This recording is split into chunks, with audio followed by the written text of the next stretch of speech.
بسم الله الرحمن الرحیم.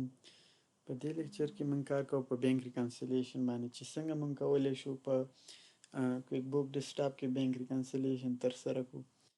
نو د بینک ریکنسیلیشن ترسره کولو لپاره موږ له هوم پیج څخه چې په بینکینګ سیکشن کې ریکنسایل لیکلې په دې اپشن کلیک کوو یا هم په بینکینګ کې او بیا په ریکنسایل کلیک کوو.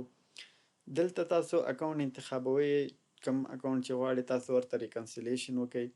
دلته ستاسو بیګیننګ بیلانس په دې اکاونټ کې دی، دلته انډینګ بیلانس لیکئ په هغه وخت کله چې تاسو ته بینک ستاسو سټیټمنټ لیږلی د دې اکاونټ، نو په هغې سټیټمنټ کې څومره انډینګ بیلانس یا هماغومره بیلانس په تاسو لیکئ. د مثال په طور دلته زه لیکمه چې 1550 او دلته تاسو سرویس چارجز لیکئ چې څومره سرویس چارجز تاسو په دې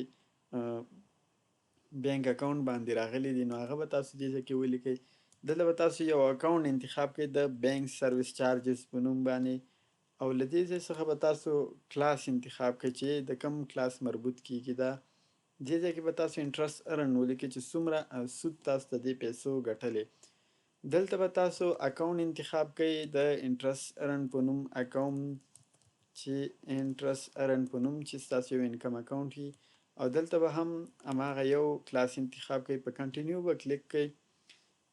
کنټینیو کلیک کولو نه بعد تاسو ډیفرنس کتلی شئ چې څه شو، زیرو شو. دلته نو ریکنسایل نو باندې کلیک کړئ او دا به څه شي، ستاسو بیلانس به څه شي، زیرو شي.